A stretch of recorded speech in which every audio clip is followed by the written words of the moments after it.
Our next speaker is Matt McCaffrey. Matt got his master's degree in economics here at Auburn University. He's working on his PhD in economics at the University of Angers in France. Matt has also spent a couple summers as a summer research fellow here at the Mises Institute. And his topic this morning is on money and socialism.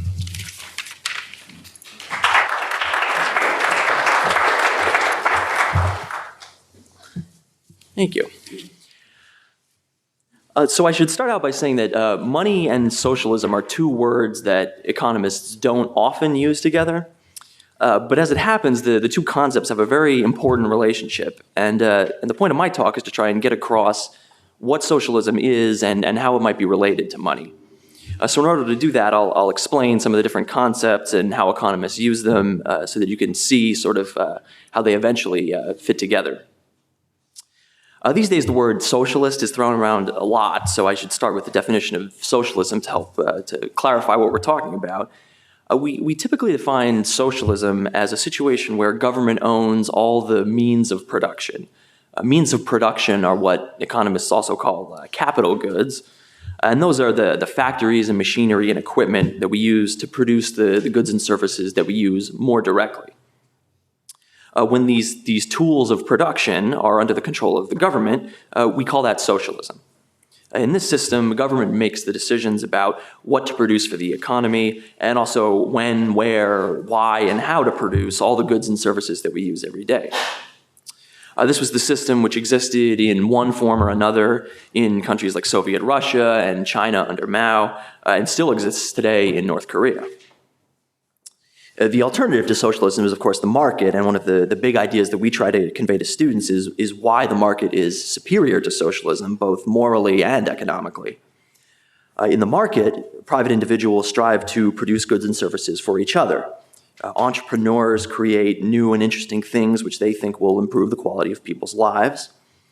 And if they're good at that, they succeed and they make profits. And this encourages them to do even more useful things. And if they fail, they lose their money and people choose to buy other products which they think are better. The point about the market is that producers compete with each other. And if you have something better to offer, if you think you have something better to offer society, you can always try your hand at it. But what makes socialism distinct is that there is only one authority making all the decisions. Any competition that the authority might have is outlawed, so people can't offer alternatives. Under socialism, the government decides how many shoes to produce, and if you want different shoes or more shoes or something, you can't really produce them yourself, and you can't offer to pay somebody else to produce them for you. You're simply stuck with whatever the government decides to give you. Now, just as a brief history lesson, as you probably know, socialist governments did commit some of the worst crimes in human history and are responsible for the deaths of tens of millions of people. And that is the most important reason to want to expose socialism for what it is, which is an inherently controlling and destructive social system with essentially no regard for human life. But today I want to talk about the economic aspects of socialism. And the reason I bring up the moral atrocities is because they actually share a common basis with some of the economic problems of socialism. The reason I say that is because the logic of socialism is actually pretty simple. If the government wants to control how society is organized, it can't allow dissenting political opinions, because by definition, different opinions would mean that there are alternatives to government control. They would mean that there's some kind of competition between different opinions. And the essence of socialism is that it does not allow for such competition. And like competing political opinions, socialist governments cannot allow competing forms of economic activity either. Competition tends to improve things. And so any competition with a socialist government would inevitably reveal that socialist economies are inherently broken and unworkable. The namesake of the Institute, Ludwig von Mises, made many great contributions to economics, but one of the most important is that he showed that socialism cannot work even under the best of conditions. Mises did this before the major socialist economies of the 20th century existed, and he predicted their eventual collapse. But unfortunately, the world did not heed his warnings. But what Mises showed was that socialist economies can't work because the government planners who are making all of these decisions have no way to figure out how to run the economy. Controlling an entire economy is an incredibly complex problem because there are always millions of different things to produce and different ways to produce them. So you need some kind of guide, some kind of system that tells you whether you're doing the right thing or the wrong thing. Now, in the market, this very complicated problem is solved because you have many different entrepreneurs, each handling small parts, small problems in the overall system. And as they succeed and fail in handling these problems, they get rewarded by making profits or they get punished by making losses, depending on whether or not people like what they produce. So they have profits and losses as a guide for deciding how to run things. But under socialism, there's no competition, and there's no profits and losses. So there's basically no way to know whether or not what you're producing is actually benefiting people. And this is basically a recipe for chaos. In the old Soviet Union, for example, there were always shortages of basic supplies like food because the government had no way of knowing exactly how much food to produce or whether they should be producing more food than clothing, or whether people had enough clothing but they needed food, or whether they had enough food but they needed shoes or what have you. And the result, if you were lucky, was poverty and hardship. And things were even worse in China under Mao, where people actually destroyed their own valuable resources just to make useless things for the government. You could have whole villages melting down their pots and their pans and their doorknobs and every piece of metal that they owned just to extract an ounce or two of iron to give to the government, because the government, the socialist government, was constantly trying to they could never really figure out what to produce, so they just sort of invented these arbitrary demands for the citizens to live up to. And it was an incredibly impoverishing system of economy. And then there are many stories about the economic problems of socialism. And in China's case, there are quite literally horror stories about how its economic policy destroyed the very social fabric of the whole country. To give just one example, in some cases, people were so poor and resources were so scarce because of the socialist economic policy that people actually started eating each other to stay alive. And that's a vision of what it's like when you push the logic of socialism to its ultimate conclusions. The only rays of light for people who lived in socialist countries were those provided by the market. Because people desperately needed to provide for themselves, there were usually some kinds of black markets for goods that would develop to help people get what they needed. And even though they did help mitigate some of the problems to some extent, they never came close to eliminating all the problems of socialist economics. But what I want to hint at with this discussion is an analogy between how socialist economies are run and how our own economy is operated. The Soviet economy, for instance, was in a state of disaster basically over the course of its entire history. The Chinese experiment with socialism was also an abysmal failure, and today North Korea has some of the worst living conditions in the world. But if you think about that and then you sort of take a look around and see the kind of chaos our economy is in today, and especially if you think about the fact that we're constantly getting into these chaotic situations like recessions and depressions, you start to see the parallels between these more socialist countries and our own, which just has some pieces of socialism. As Dr. Thornton, I think we'll talk about in the next lecture, our own kind of chaos, like the recessions that we have, is caused by government manipulation of money by the central bank, which we can think of as a kind of monetary socialism. What I mentioned so far are economies which are very socialist, but it's important to point out that obviously most of the economies in the world today are not like that. What you have today is a variety of different forms of government control. Some countries have, for example, a lot of sort of personal freedoms, but when it comes to economic affairs, they're very heavily restricted. And in other places, you buy and sell without too much trouble from the government, but your civil liberties are basically non-existent. And there are all different degrees and different combinations of government intervention. Depending on the country, you often have socialism in some specific areas of the economy, while others are left relatively free. A good example would be in medical care. We've heard a lot over the last few years about socialized medicine, which is essentially the system that Canada has, where the government effectively controls the medical industry. It's also a great example of why socialist policies don't work, although it's a very sad example because when government fails at providing medical care, the immediate result is pain and death, in addition to all the wasted resources and corruption and all the other problems that governments have. Sticking with the Canada example, in Canada, the most obvious example of the failure of socialist policy is to point to the waiting lines for medical care. It often takes days to see a doctor, even at an emergency room, and the waiting lines for serious surgeries or organ transplants are usually years long. So a great number of people in Canada die while waiting for transplants. While just on the other side of the border in the US, things aren't nearly as bad, although there are problems in the US as well. But the point is that all this happens because the system is run along socialist lines, with restricted competition and government trying and failing to figure out how to provide for people. If you want an interesting comparison to see just how crazy the system is, you just have to look at the Canadian veterinary medicine industry, which is relatively free.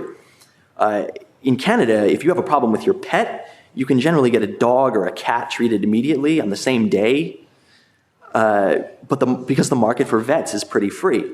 But the market for human medical care is effectively socialized. So it takes months or even years for a human being to get a simple checkup, let alone serious care.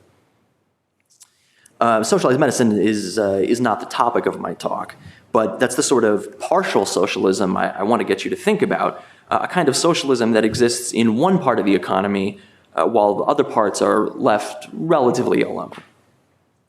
Or to take just another example, if the government suddenly took control of the production of iPads, we would say that the iPad industry is socialized, even though we still wouldn't have a completely socialist economy overall. And in that case, you'd see all kinds of problems in the production of iPads as well. But this brings me to money, because money is one of those areas of the economy that we might also call socialized in a way, because it is entirely out of the hands of the market. Money in its various forms is produced by a banking system that has no legal competition. We can't all just produce our own money, right? We have to use the money that's printed for us by the government. One way to think about the problems of government controlling money production is to realize that money is produced just like other goods are, or it should be at least. As GP was pointing out earlier, money is just a very desirable good that emerges from a process of many different exchanges. So even though we don't use, say, iPads as money, it's helpful to think of money as a good like an iPad, because then it's easier to see that the production of money isn't much different than the production of the things that we use we use money to buy. And this is actually one important reason why governments support using paper notes as money instead of commodities like silver. Because if people use paper, especially paper covered in the symbols and the promises of government, it's much harder to see what money is supposed to be. And it's much harder to see that in a lot of ways money is the same as the other goods that we buy and sell. With just a paper note, it becomes much easier to believe that money is something that is invented by government and that only the government can really produce. And the influence of these kind of subtle ideas about money is tremendously important. I can't emphasize enough that the idea of government control of money is one of the most vital that you can educate yourself about as far as economics is concerned. Because the influence of central banks, like our own Federal Reserve System, is absolutely enormous. And unfortunately, the problem of government control of money is one of the last things economists are usually willing to acknowledge. In fact, a lot of economists who support free markets in general and would never endorse any kind of official socialist system support this sort of socialism in money, as we might call it. And they actually even argue emphatically that it is absolutely necessary, but it's not. If we take the lesson about how money is similar to other goods, we can see a flaw in the way a lot of economists think about money and banking. Because, as I said, on this topic, economists are often very inconsistent. For example, if we were to say, look, the shoe industry is just out of control. We need the government to control all production of shoes. We need to socialize shoes. Most economists would be very opposed. And they would argue that if the government controls the production of shoes, it will end in disaster. And they would be right. They would point out all kinds of problems which would emerge if we socialized the shoe industry. But when it comes to money, economists just forget that all these problems of socialist planning exist. Economists don't even think twice about this problem. It's just assumed that money is so different that government, and especially a central bank, has to control it. Now, some economists would also say, might respond by saying, look, it's exactly because money is so important that we can't let the market handle it. We can't let private interests control this thing that's so vital. But if you think about the logic behind this, it's actually sort of crazy, because the argument really boils down to saying something like this. Money is so important, it's so vital, that we need to centrally plan it. It's so important that we have to control it using the methods of the most disastrous system in history, the most disastrous economic system in history. But the overall point that I want to make is that you can have a government authority controlling the production, just as you can have a government authority controlling the production of iPads, you can have a government controlling the business of money production as well. And for a long time now, this has been done through what we call central banks. Basically, a central bank comes in, the way central banks come into existence is that government selects one bank or a group of banks to be the leading banks in the economy, and it gives them special privileges to separate them from the competition. And then those banks try to steer the economy of the country in various ways. In the US, the central bank is the Federal Reserve System, with its chairman, Ben Bernanke. Now, because the central bank is a bank, the way they try to manage the economy is through controlling all the different aspects of money. So the Fed, for example, can increase the supply of money in the economy, and it can set certain interest rates higher or lower if it wants to encourage people to save or spend. And it can encourage other banks to lend in various ways as well. But the result of this kind of policy is that the central bank manages the money of the country in a very top-down fashion, and through managing its money, manages much of the economy in general. And the Fed is the only entity that can do this. The central bank has effectively no competition. And that is why we might say that money production in the US is socialized. There are no markets and no competition in these highest levels of money production. Now, as important as it is to criticize the Fed, it's just as important to make sure that we do it for the right reasons. And the reason I bring this up is because there are some faulty ideas about what the Fed does that are floating around out there that lead to some mistaken criticisms.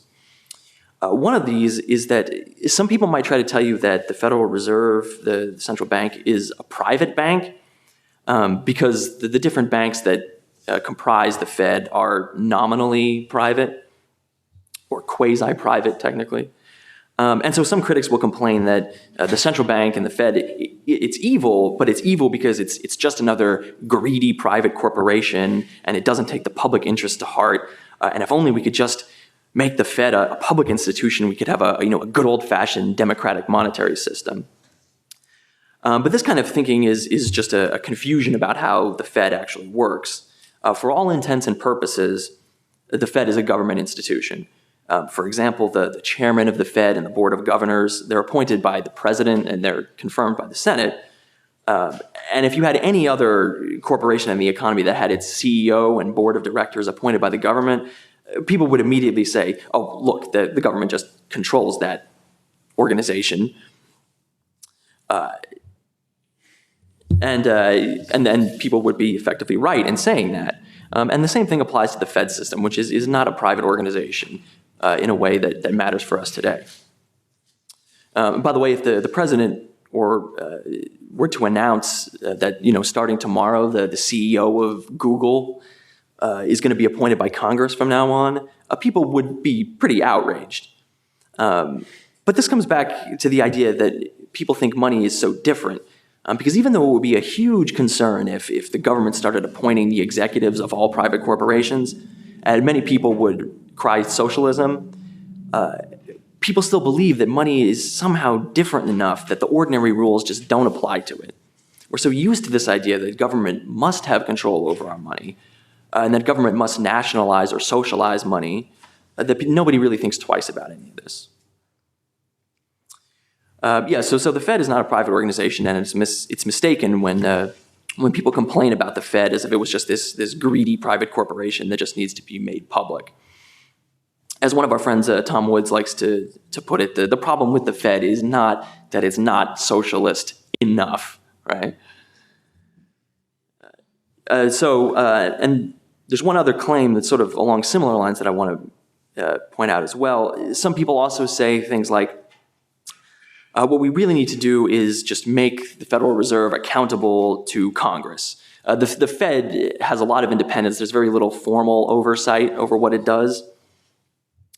So people just say, oh, well, look, if we could just allow Congress to sort of oversee things, they could keep things on track.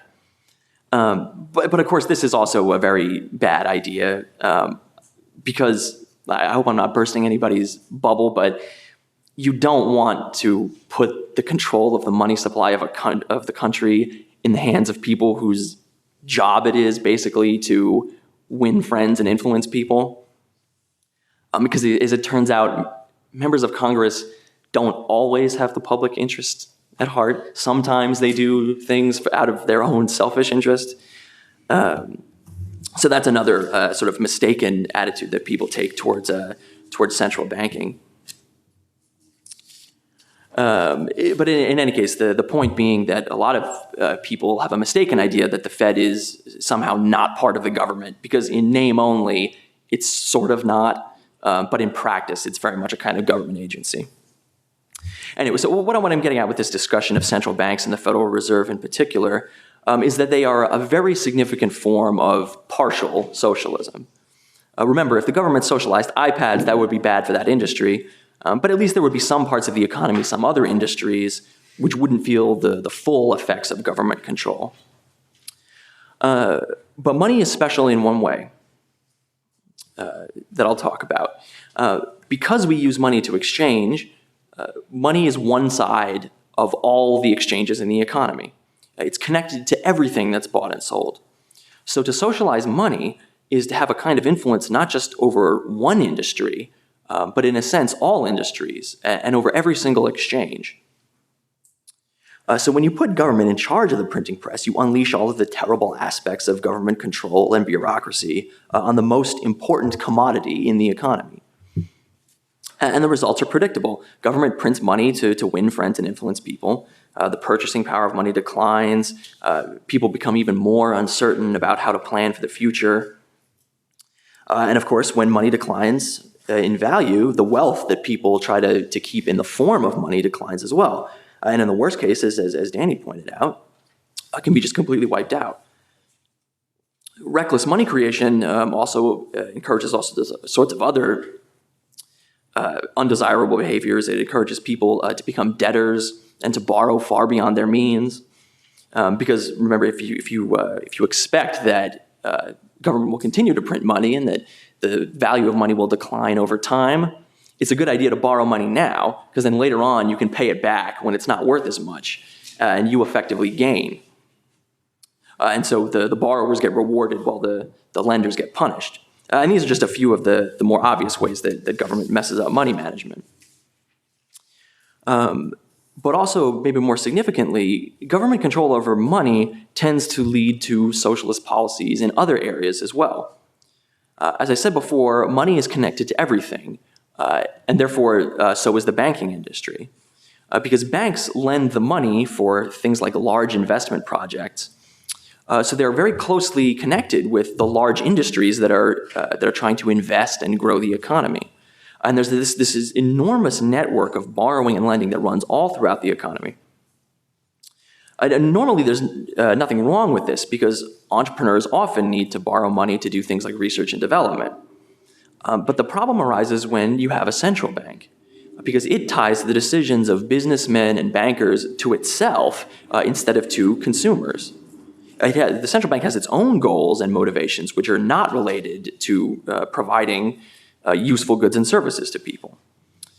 Big investors end up depending on the big banks, which in turn depend on the central bank, which is the source of a lot of new credit for everyone all along down the line.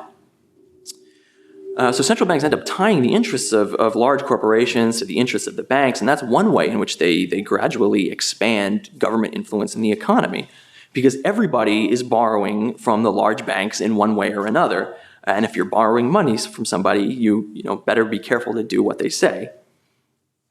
Also, because they can influence the supply of money and the interest rates for borrowing, central banks can push people to borrow money even when it's not really a good idea to, and thus expand this network of dependence. And of course, it's a lot easier for government to do all this when the money it's producing is just pieces of paper or electronic entries in a computer, than when it's a hard commodity like silver, which you can't really reproduce. So it's through manipulating the supply of money and the supply of credit that central banks, like the Fed, get their hooks in just about everything. And it's interesting that even very socialist economists realize this. A long time ago, one Marxist economist even said that if you wanted to socialize the economy of Germany, all you needed to do was take over the 6 largest banks in Berlin. Of course, for the socialists, this was like a great thing, and they often applauded when banks expanded their power, and even said, look, isn't it great that central banks are becoming more powerful and more widespread because they're doing all the work for us.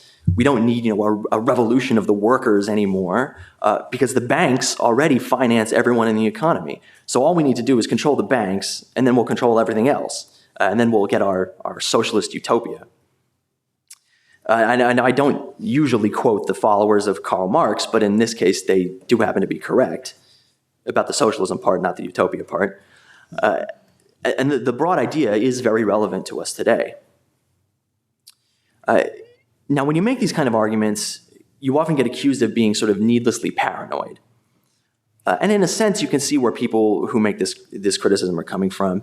It's true that we're not going to wake up tomorrow morning and find out that overnight we transformed into Stalinist Russia. By the way, I wrote that comment on Tuesday night, and I almost deleted it because I thought, if there's one day that we will wake up, it's going to be tomorrow morning, but fortunately it didn't happen. But the slow creep of government just continued as usual. But to get back to the argument, we're not making an unsupported claim that having a central bank means that tomorrow we'll wake up to, a Stalinist dictatorship. What I want to focus on and what I hope you take away from this is that it is a historical fact that as central banks have increased their power, government has grown increasingly socialistic alongside them. And this has been especially true in the US. The two forces, government-controlled banking and government control of the other parts of the economy, support and reinforce each other. The process of central banking makes possible virtually all of the terrible things that government does today. The whole process of money creation and government expansion is driven by a kind of logic of increasing socialism. Because governments cause economic problems, and since governments never admit they're wrong, they always believe they can solve the problem they caused. If only they can get a little more or a lot more of your money, and as long as they can get that little bit of extra control they want over the economy. They always need a little bit more to solve the problem. So they're constantly on the lookout for ways to increase their own influence. But this can actually sometimes get difficult for them because government needs to fund itself. And it's difficult for government to fund itself extensively through taxation because when you get taxed, you can see right there on your paycheck, okay, look, the government is taking, X percentage of my money, and that tends to upset people. So relying on taxation puts serious limitations on what government can spend. And this, of course, is where the central bank comes in, because it functions as the money creator, the financier of government. And there's an especially devious aspect of this, because, as I said, it's easy to see the effects of taxation directly on your income, but the effects of creating money to fund government activities are a lot harder to see. We don't always have very clear-cut cases, like, for example, the hyperinflation, where everything just collapses all at once. A lot of times the changes are subtle and occur over time. So central banks give governments not just a way to fund their activities, but a way to hide them as well, because printing money has less obvious effects than taxing money directly. And the result is that over time, central banks become a very, very effective way to help government expand all its activities, especially when it comes to controlling the economy. So just to sum up, I just want to make two more points. The first is that sometimes these big issues like central banks seem very abstract and far away, but they are incredibly important to learn about, because quite literally our whole way of life can depend on the decisions of people who run organizations like the Federal Reserve. These institutions that rarely, if ever, get mentioned during a presidential debate, let alone actually on your ballot somewhere. I won't give you a lecture on voting, because I'm sure you've heard it all in the last few weeks, but I do want to ask you to truly take an interest in some of these issues and do research on your own and try and find out about these problems. And whatever you do, please don't do what far too many people do, which is to use these conventions of our society, like voting, as a substitute for educating yourself. Think about that for a minute. The second point I want to make is that the policies we're talking about are not due to the influence of particular political parties, because all the major players support central banking and want more government control over our lives in general. The absolutely vital point, and the one that the founding fathers of this country and other thinkers realized, is that these threats to our liberty and our economy rarely appear overnight. The problems we face often involve slow changes to our lives that nobody really talks about. And the result is that before you know it, everything is different. And what's worse, the change happens so slowly that people don't even think of it as odd. Maybe you know this old urban legend about how if you put a frog in boiling water, it jumps out, but then if you put it in cold water and heat it slowly, it'll stay in and eventually it'll just die. It's actually not true, but the urban legend, you get the idea. That's basically the situation we face with the increasing amounts of government intervention in our lives. And we have to learn how to jump out of the water, so to speak. Whereas government changes often slowly, we need to change our government as quickly as possible. Most importantly, by ending socialism in all of its forms, but especially in money. In other words, we need to let the market bring all of its benefits to our money, just as we let it benefit us in all the other areas of our lives as well. So with that, I say thank you for listening.